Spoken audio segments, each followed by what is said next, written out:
नाज़रीन अस्सलाम वालेकुम। सियासत टीवी के खुसूसी प्रोग्राम खबर ख्याल में आपका खैर मकदम है। मैं मोहम्मद रियाज अहमद और मेरे साथी सैयद सज्जादुल हसनैन। अस्सलाम वालेकुम नाज़रीन, जैसा कि आप जानते हैं कि हम जो खबरें आपके सामने पेश करते हैं वो कल के अखबारात की सुर्खियाँ बनती हैं। न सिर्फ सुर्खियाँ बनती हैं बल्कि उन खबरों को इलेक्ट्रॉनिक मीडिया गैर मामूली अंदाज में नश्र करता है। इसी तरह सोशल मीडिया पर ये खबरें वायरल होती हैं। बहरहाल नाज़रीन, जहाँ तक आज की खबर का सवाल है, सबसे अहम खबर का सवाल है, तो आपको बता दूं कि पार्लियामेंट का इजलास शुरू हो चुका है और पार्लियामेंट में अरकान की जो तकरीब हलफ बर्दारी मुनक़िद हुई, ऐसा लगता है कि इस तकरीब के दौरान 3 लोगों ने बीजेपी को तलमला कर रख दिया है, बीजेपी कायदीन को बरहम कर दिया है, परेशान कर दिया है, हैरान कर दिया है। मिसाल के तौर पर आप देखेंगे कि राहुल गांधी जब हलफ लेने के लिए आते हैं तो अपने हाथ में संविधान यानी दस्तूर या आयन लिए आते हैं और कहते हैं कि वो दस्तूर की हिफाजत करेंगे और दस्तूर की हिफाजत को यकीनी बनाएंगे। और दो लोगों के जो नारे हैं बहुत ज़्यादा पार्लियामेंट में गूंजते हैं और ये नारे ऐसे हैं कि मैं समझता हूँ कि बहुत तकलीफ हुई है बीजेपी अरकान पार्लियामेंट को, आरएसएस को, आरएसएस की जो हलीफ जमातें हैं उन तमाम को और बीजेपी के जो नज़रियात से ताल्लुक़ रखते हैं उन तमाम को बहुत ज़्यादा तकलीफ हुई है। एक जो नारा लगाया गया है तमिलनाडु के रुकन पार्लियामेंट, आपको बता दूं कि शशिकांत सेंथिल, ये कांग्रेस के रुकन पार्लियामेंट है और त्रिवेल्लूर से ये कामयाब हुए हैं। और तमिलनाडु बीजेपी के जो सदर है अन्नामलाई, जो साबिक आईपीएस अहदेदार थे, उन्हें शर्मनाक शिकस्त से दो चार किया था इन्होंने यानी सेंथिल ने। और सेंथिल के बारे में आपको बता दूं कि हमेशा ये शख्स यानी ये साबिक में आईएएस ऑफिसर रह चुके हैं और ये जो सेंथिल है उन्होंने वो कारनामा अंजाम दिया, मैं समझता हूं कि कई जमातों ने, कई बड़े कायदीन ने, यहाँ तक कि जो मुस्लिम लीडर्स है उन्होंने भी वो कारनामा अंजाम नहीं दिया। हद तो यह है कि कश्मीरी कायदीन भी इस तरह के कारनामे अंजाम देने से खासिर रहे। आपको ये बता दूं कि शशिकांत सेंथिल आईएएस ऑफिसर थे, लेकिन जब बीजेपी हुकूमत ने 2019 में कश्मीर को जो खुसूसी मौक़ूफ़ दिया गया था यानी आर्टिकल 370 के तहत, उस आर्टिकल 370 को जब मनसूख कर दिया, बर्खास्त कर दिया और इंतहाई मक्कारी से काम लेते हुए काम किया, तो उस वक्त उन्होंने कहा था कि हिंदुस्तान एक मुतनव्वु जमहूरियत के जो तामीरी ब्लॉक्स होते हैं उस पर मुश्तमिल ये मुल्क है और इसकी तबाही व बर्बादी का सामान कर रही है बीजेपी हुकूमत। और उन्होंने बतौर एहतजाज अपने ओहदे से इस्तीफा दे दिया था। इस तरह उनके नाम के साथ अब रिटायर्ड आईएएस अहदेदार लिखा जा रहा था और इस इंसाफ पसंद शख्स ने, जिसकी कोई उम्र बहुत ज़्यादा नहीं है और कम उम्र है, और इन्होंने बीजेपी उम्मीदवार को त्रिवेल्लूर से शिकस्त दी 2,60,000 और उससे ज़्यादा वोटों से। और आपको बता दूं कि आज उन्होंने, मैं समझता हूं कि तमाम हिंदुस्तानियों का दिल जीत लिया है, ख़ासतौर पर मुसलमानों का, ख़ासतौर पर कबाइलियों का, ख़ासतौर पर दलितों का। उन्होंने जैसे ही अपना हलफ लिया, हलफ के बाद उन्होंने मोदी हुकूमत से कहा कि मुसलमानों पर, अक़लियतों पर और आदिवासियों पर जो मज़ालिम किए जा रहे हैं वो रोके जाएँ, वो रोको मज़ालिम, ये क्योंकि ये शर्मनाक मज़ालिम है। इस तरह की बात उन्होंने कही है। जैसे ही उन्होंने ये कहा, एक कोहराम बन गया ऐवान में, बीजेपी वाले चीखने लगे, चिल्लाने लगे और मैं समझता हूं कि अगर उनका बस चलता तो और क्या करते पता नहीं। तो बहरहाल उन्होंने कहा कि अक़लियतों, दलितों और कबाइलियों के खिलाफ शर्मनाक मज़ालिम को रोको मोदी हुकूमत। उन्होंने ये बात कही और उन्होंने कहा कि जय भीम, जय संविधान यानी जय द कॉन्स्टिट्यूशन, जय दस्तूर। तो बहरहाल एक नारा ये था और दूसरा नारा असदुद्दीन ओवैसी ने का नारा था जो सारे, मैं समझता हूँ कि बीजेपी वालों को चिराग पा कर दिया। हद तो यह है कि ऐवान में जो बीजेपी कायदीन थे या उनके हलीफ थे वो भी चीखने लगे, चिल्लाने लगे। मैं समझता हूँ कि अगर बस चलता तो रोना शुरू भी कर देते। तो कहने का मतलब यह है कि न सिर्फ ऐवान में बल्कि सारे मुल्क में जो बीजेपी कायदीन है वो अब चीख रहे हैं, चिल्ला रहे हैं। और आपको बता दूं कि जैसे ही असदुद्दीन ओवैसी ने अपना हलफ लिया, उन्होंने जय भीम, जय मीम, जय तेलंगाना, जय फ़लस्तीन का नारा लगाया और तकबीर अल्लाहु अकबर का उन्होंने नारा लगाया। तो बहरहाल बीजेपी बहुत चिराग पा है। खुद मरकज़ी जो वज़ीर हैं कानकिनी, हमारे सिकंदराबाद की नुमाइंदगी करते हैं किशन रेड्डी, उन्होंने कहा कि ये असदुद्दीन ओवैसी ने जो नारा लगाया है वो गैर दस्तूरी है, ये गलत है। और उसके बाद आप देखेंगे कि एक मलऊन राजा सिंह है, उसने भी कहा कि असदुद्दीन ओवैसी को हिंदुस्तान, भारत छोड़कर फ़लस्तीन चले जाना चाहिए। तो नाज़रीन आपको बता दूं कि जहाँ तक फ़लस्तीन का सवाल है, असदुद्दीन ओवैसी ने जो नारा लगाया ऐवान में जय फ़लस्तीन, उसके बारे में आपको बता दूं कि ये राजा सिंह हो या फिर किशन रेड्डी हो वो उसे गैर दस्तूरी कह रहे हैं, तो फिर अटल बिहारी वाजपेयी के उस बयान को क्या कहेंगे जिसमें उन्होंने कहा था कि इसराइल ने अरबों की ज़मीन फ़लस्तीन पर कब्जा किया और उन्हें उस कब्जे को छोड़ देना चाहिए, ये बात वाजपेयी ने की थी। तो आप अंदाज़ा लगा सकते हैं कि यासर अरफात ने श्रीमती इंदिरा गांधी को, आपको बता दूं कि पाकिस्तान की तकसीम की जो जिम्मेदार है इंदिरा गांधी, जो कारनामा उन्होंने अंजाम दिया था, उनको अपनी बहन करार देते थे यासर अरफात। और फिर आपको ये भी बता दूं कि पंडित जवाहरलाल नेहरू भी फ़लस्तीन की तायद व हिमायत किया करते थे, और तमाम जो राजीव गांधी से लेकर दूसरे वज़ीर आज़म ने भी फ़लस्तीन की तायद की। तो आप अंदाज़ा कर सकते हैं तो क्या ये उन तमाम को फ़लस्तीन चले जाना चाहिए था भारत छोड़कर, क्योंकि अब वाजपेयी अगर बीजेपी के वज़ीर आज़म रह चुके हैं, वो इस बात की पुरजोर अंदाज में कहते हैं कि इसराइल ने नाजायज़ कब्जा किया है अरबों की ज़मीन पर, उसे ये कब्जा छोड़ना चाहिए। तो राजा सिंह को मैं समझता हूँ कि उसे तो बेचारे को इल्म ही नहीं है, जबकि किशन रेड्डी को इल्म रहते हुए भी मैं समझता हूँ कि उन्होंने ये बात कही है। तो बहरहाल अब सस्ती शोहरत का दौर चल रहा है, हर कोई ये चाहता है कि सस्ती शोहरत हासिल करे। तो हम चलते हैं सज्जाद साहब से और पूछते हैं कि असद ने और या फिर आप देखेंगे ये सेंथिल ने क्या गलत बात कह दी। यकीनन देखिए, अब जिस तरह से बीजेपी वाले चिरागपा हैं जी, और उन्होंने कहा है कि ये जो इन्होंने बात खास तौर पे जो है असद अवैसी को लोग निशाना बना रहे हैं जी, और कह रहे हैं कि एक पार्लियामेंट में रुकन पार्लियामान की हैसियत से हलफ लेते हुए आप आइन पे जो है आइन की बुनियाद पे हलफ लेते हुए आप किसी और मुल्क का नाम नहीं ले सकते जी, तो असद अवैसी का ये कहना है, और दो दीगर जो है कायदीन ने भी ये कहा है कि उसी पार्लियामेंट में आज ही के दिन एक बीजेपी के रुकन पार्लियामेंट ने हिंदू राष्ट्र जिंदाबाद का भी नारा लगाया, इसी जो है हलफ बर्दारी के मौके पे आज ही के दिन। नेपाल की बात तो कर रहे थे बिल्कुल, तो उन्होंने कहा कि हिंदू राष्ट्र, जय हिंदू राष्ट्र जब आप कह सकते हैं, हिंदू राष्ट्र जिंदाबाद, जय हिंदू राष्ट्र आप कह सकते हैं, तो फिर उन्होंने साफ तौर पे कहा है कि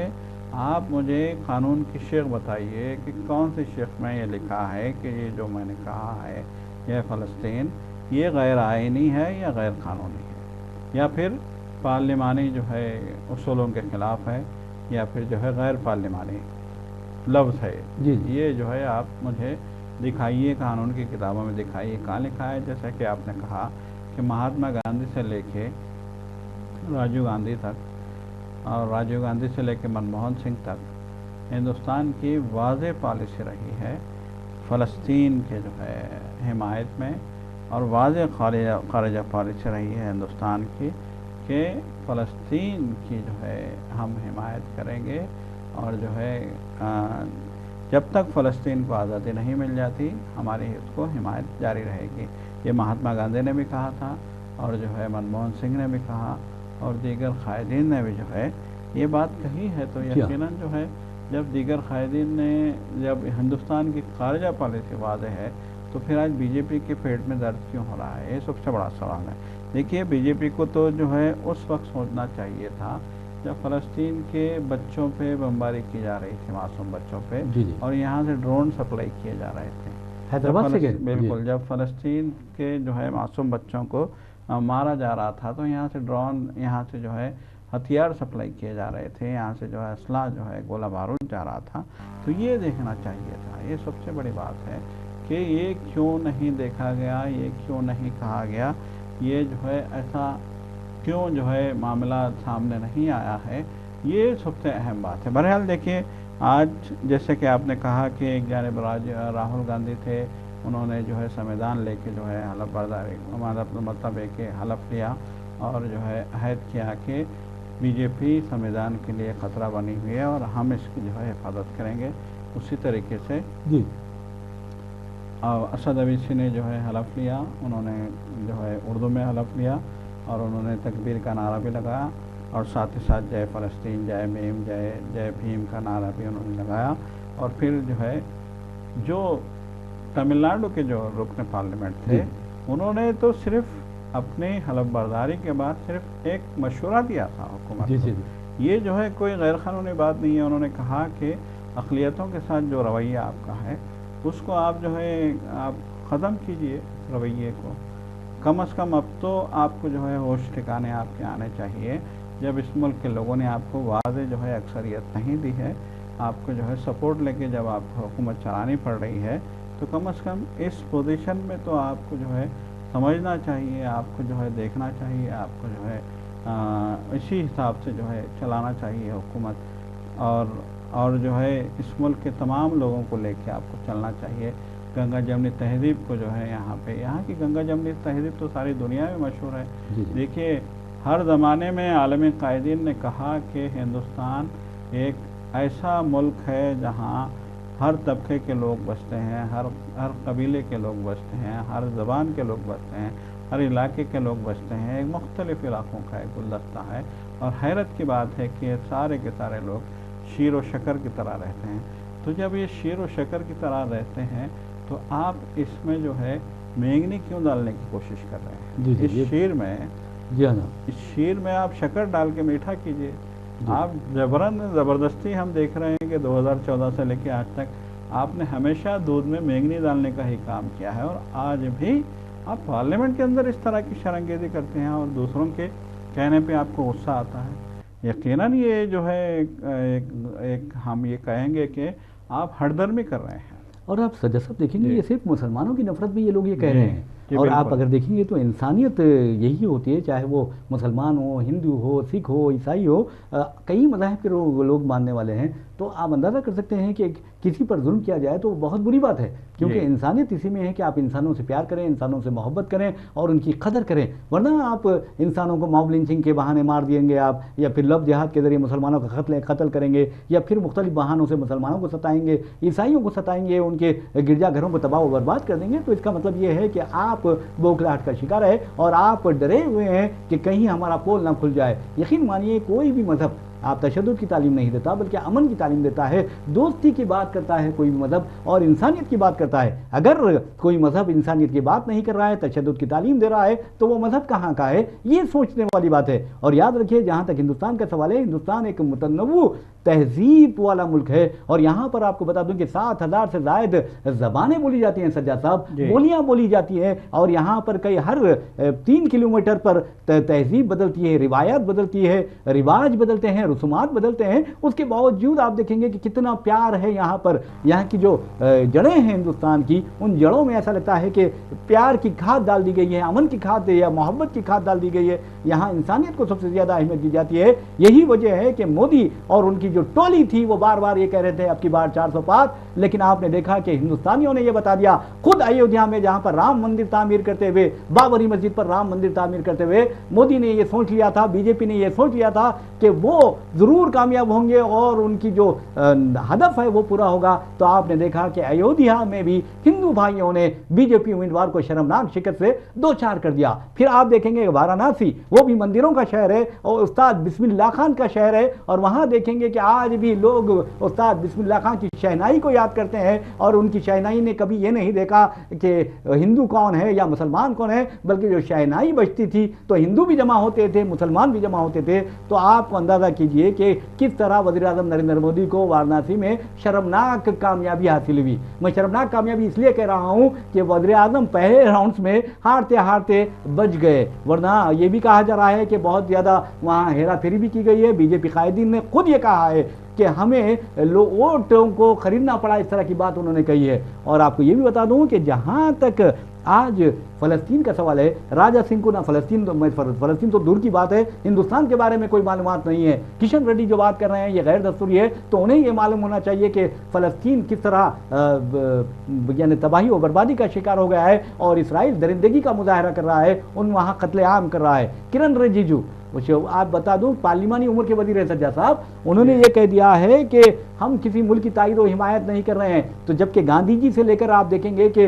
राहुल गांधी तक आप देखेंगे, और तमाम वज़ीर-ए-आज़म सिवाय नरेंद्र मोदी को छोड़कर तमाम के तमाम ने फ़लस्तीनी काज की तायद की, फ़लस्तीनी हुकूक की तायद की, और आप देखेंगे कि हमेशा फ़लस्तीन की हिमायत की। लेकिन अब ये जो आप पॉलिसी चेंज कर रहे हैं, इसमें अगर कोई जय फ़लस्तीन का नारा लगाता है तो मैं समझता हूँ कि कोई बुरी बात नहीं है, लेकिन स्पीकर ने कहा है कि हम इन नारों को, तमाम नारों को यानी हज़फ कर देंगे। ठीक है, नारों को हज़फ कर दीजिए। लेकिन सेंथिल ने भी एक तारीख बनाई है और असदुद्दीन ओवैसी ने भी ये नारा लगाते हुए सारे हिंदुस्तानी को ये एहसास दिला दिया है कि फ़लस्तीनियों का इसराइल कत्लेआम कर रहा है ना। अगर आपको यकीन नहीं है तो बताया हूँ आपको कि 7 अक्टूबर से अब तक तकरीबन 38,000 फ़लस्तीनियों ने जाम शहादत नोश किया है और 10 से 12,000 ऐसे फ़लस्तीनी हैं जिनकी लाशें हनूज मलबों तले दबी हुई है। 21,000 बच्चे लापता हैं, अपने माँ बाप से बिछड़ गए हैं, अपने ख़ानदानों से बिछड़ गए हैं और उनके बारे में कहा जा रहा है कि उनमें भी 4,000 बच्चे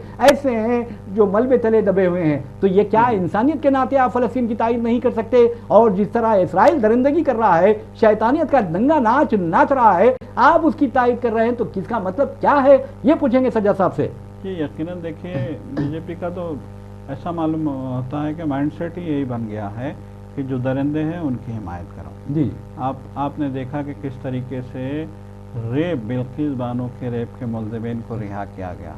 जी इनका क्या मतलब एक रोल था सन 2002 के फसादात में, कितना खौफनाक रोल रहा है उनका। उन्होंने बच्चों को मारा, पेट में मौजूद बच्चों को भी मारा, इतना खौफनाक रोल था। और उन्होंने मासूम मजबूर लाचार औरतों के रेप किए हैं, इतना खौफनाक उनका जो है किरदार था।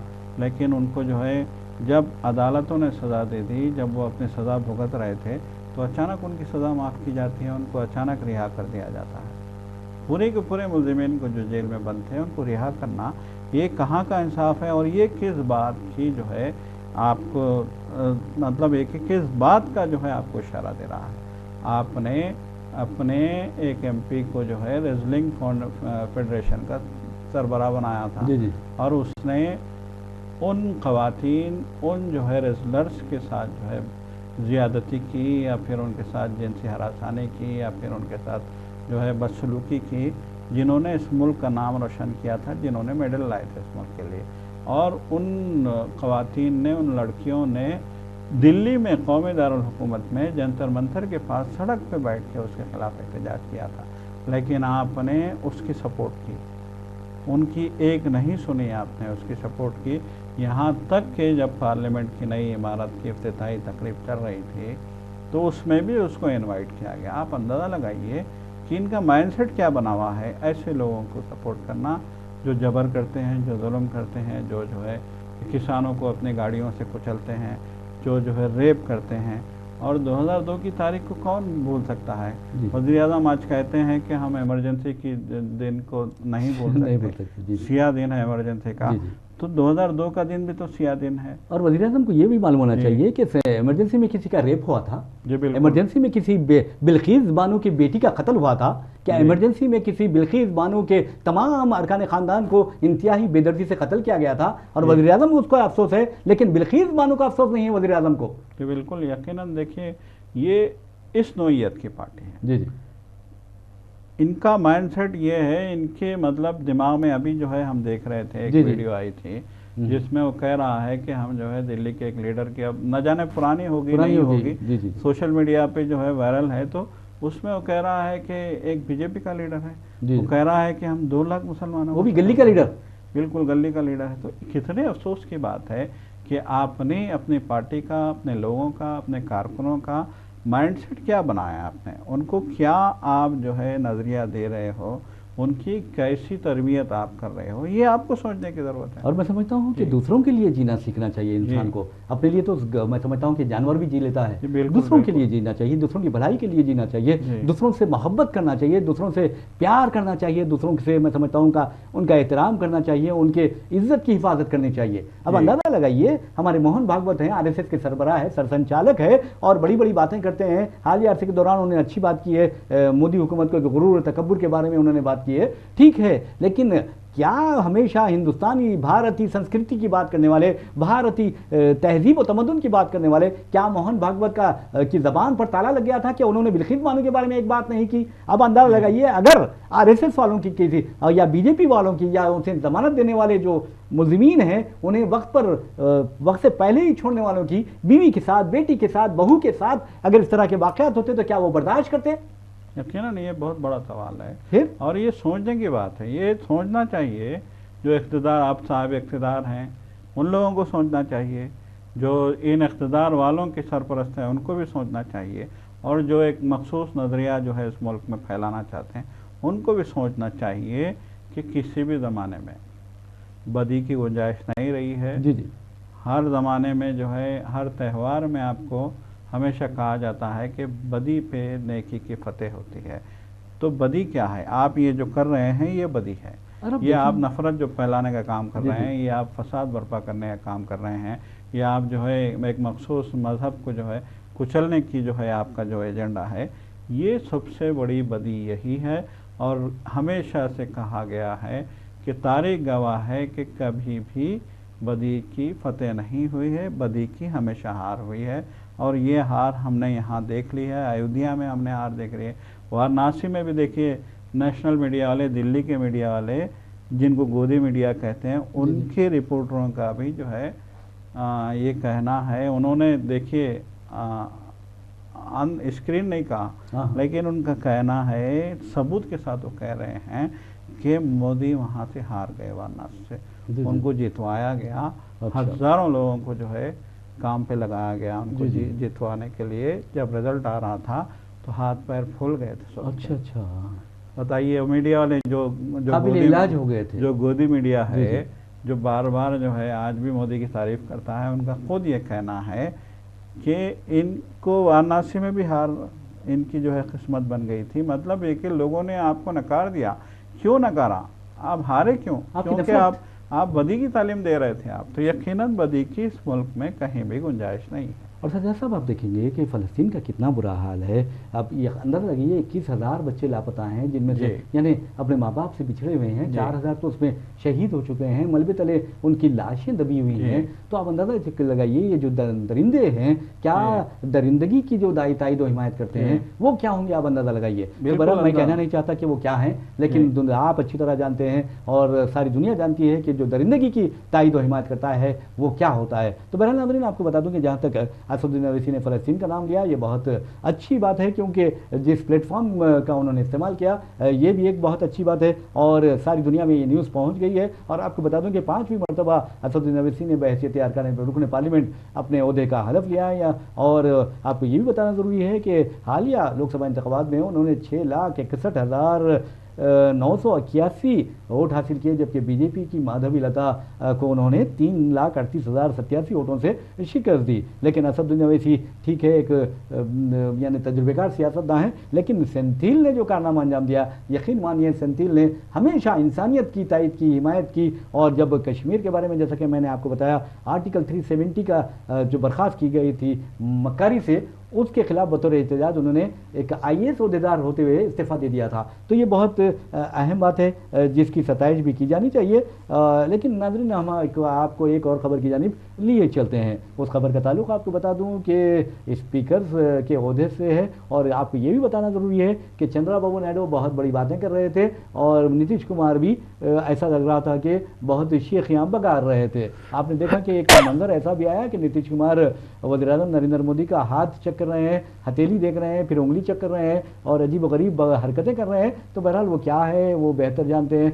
वो शायद वो पूछ रहे थे उनके कि आपने वोट भी डाला है, तो ये नहीं पूछा होगा कि किसको डाला है। तो बहरहाल नाज़रीन, आपको बताने का मतलब ये है कि ओहदे स्पीकर के लिए बीजेपी ने ओम बिरला को अपना उम्मीदवार बना दिया है, जबकि कांग्रेस के सुरेश जो हैं, जिनका केरला से ताल्लुक़ है, उन्हें और 7 मरतबा वो कामयाब हो चुके, 8 मरतबा कामयाब हुए हैं, उन्हें भी कांग्रेस ने इंडिया का उम्मीदवार बनाया है। लेकिन एक बात ज़रूर है कि इन इंतखाबात तो होंगे और इंतखाबात में कल जो होने वाला है इलेक्शन, उसमें स्पीकर के ओहदे में हमें तो पूरा यकीन है कि NDA जीतेगी, लेकिन अखलाकी शिकस्त से वो 2-4 होगी।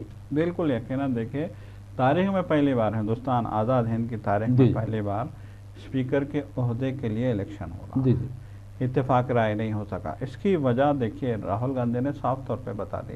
राहुल गांधी ने कहा कि हर चीज़ क्या आप ही करेंगे, आपकी शर्तों पे क्या हम काम करेंगे। हर चीज़ हम देख रहे हैं कि जब से आप इख्तियार में आए हैं, आप बिल्कुल तानाशाही करते हैं। आप बिल्कुल ऐसा मालूम होता है कि आप बादशाह हैं। आपके तकब्बुर, आपके गुरूर, आपकी जो है, आप ऐवान में जब चाहते हैं किसी को निकाल देते हैं, 40-40 MP को एक साथ नाअहल करार दे देते हैं। और आप जो है जब चाहे किसी की अहलियत ख़त्म कर देते हैं, जब चाहे किसी के घर पे ईडी भेज देते हैं। जो आपके खिलाफ बोलता है, जो आप पे तनकीद करता है, जो आपकी गलतियों का जो है निशानदही करता है, उसके खिलाफ आप कार्रवाई शुरू कर देते हैं। आप अपने ताल्लुक से एक भी जो है तनकीद बर्दाश्त करने को तैयार नहीं है। तो उन्होंने कहा कि राजनाथ सिंह जो वज़ीर दिफा हैं, उन्होंने जो है फ़ोन किया था मल्लिकार्जुन खड़गे को और कहा था कि स्पीकर के ओहदे के लिए हमारी सपोर्ट करें।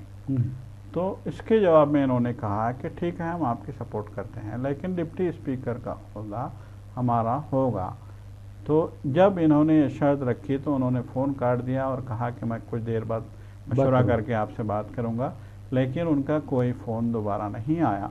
तो राहुल गांधी का कहना है कि जब आपने फ़ोन किया था हमको जी और आपने कहा था कि स्पीकर के साथ आप सपोर्ट कीजिए हमारे स्पीकर का, जब हमने शर्त रखी तो आपने कहा कि फ़ोन करके बताता हूँ, लेकिन आपका फ़ोन नहीं आया। तो उन्होंने कहा कि कांग्रेस पार्टी के सदर की तौहीन की है आपने। जी आपने हमारे कायद की तौहीन की है कि आप चाहते हैं कि भाई आपकी मर्जी के खिलाफ हम काम करें। जब हम आपके सामने कोई बात कहते हैं तो आप जवाब देने की भी जो है जहमत गवारा नहीं करते। जहमत या जरूरत, बिल्कुल जो भी आप कहें। तो बहरहाल जो है ये जो है सिचुएशन है। बहरहाल तारीख में पहली बार जो है स्पीकर का इलेक्शन हो रहा है और इसके लिए कांग्रेस ने यही कहा कि हरदर्मी तो उनकी है, बीजेपी। और सज्जद साहब, आपको बता दूं कि जब आज़ाद हिंद की तारीख में 2 मरतबा ऐसा हुआ जहां पर इत्तेफाक राय नहीं हुआ स्पीकर के इंतखाब के लिए। पहला जो हुआ 1952 में हुआ था और उस वक्त कांग्रेस के GV जो हैं मावलनकर वो कामयाब हुए थे और 1976 में बलीराम भगत को कामयाबी मिली थी। तो यहाँ 2 मरतबा आपको बता दूं कि इंतखाब हुआ, लेकिन आप जदीद तारीख देखेंगे तो पता चलेगा कि यहाँ पर UPA के दौर का ले लीजिए मिसाल, UPA ने स्पीकर अपने लिए रखा था और डिप्टी स्पीकर अपोजिशन को दिया था। तो कम से कम इन्हें ये तो ख्याल आना चाहिए कि कांग्रेस ने अपने दौर में किस तरह के जमहूरियत और दस्तूर का तहफ़्फ़ुज़ किया था, उन्हें भी दस्तूरी जो फ़राइज़ हैं उसको पूरा करना चाहिए। इसके अलावा नाज़रीन आपको बता दूं कि क्योंकि हमारे बच्चों को, हमारे नौजवानों को, हमारी नई नस्ल को नॉलेज नहीं है, इवन हमारे जो पॉलिटिशियन है वो भी नॉलेज नहीं रखते। आप देखें फ़लस्तीनी मसले पर जिस तरह असदुद्दीन ने उसे नारा लगाया और उसे किशन रेड्डी से लेकर किरण रिजिजू और ये एक हैदराबाद के मलून ने भी उसकी तनकीद की। हालांकि वाजपेयी ने बबांग दहल ये बात कही थी कि इसराइल ने नाजायज़ कब्जा किया है अरब सरजमीन पर। तो आपको ये बता दूं कि 1930 से लेकर 1925 से लेकर 1946 तक भी, यानी आज़ादी से पहले जो होता था सेंट्रल लेजिस्लेटिव असेंबली, उसके जो स्पीकर के इंतखाब हुए थे तो उसमें 1930 में मोहम्मद याकूब 78 वोटों से जीते थे। फिर आपको बता दूं 1933 में इब्राहिम रहीम तोला वो कामयाब हुए थे स्पीकर के ओहदे पर। फिर उसके बाद आपको बता दूंगा 1935 में अब्दुल रहीम ने कामयाबी हासिल की। तो ये तारीख हिंदुस्तान की रही है, मुतनव्वु तारीख, और आज हालत अजीब है। बहरहाल नाज़रीन, इसी के साथ हम अपना प्रोग्राम खबर ख्याल अख्ताम को पहुंचाते हैं। मुझे मोहम्मद रियाज अहमद को और मेरे साथी सैयद सज्जादुल हसन को इजाज़त दीजिए। इंशाल्लाह फिर मुलाकात होगी, फिर बात होगी। तब तक के लिए अल्लाह हाफ़िज़, खुदा हाफ़िज़।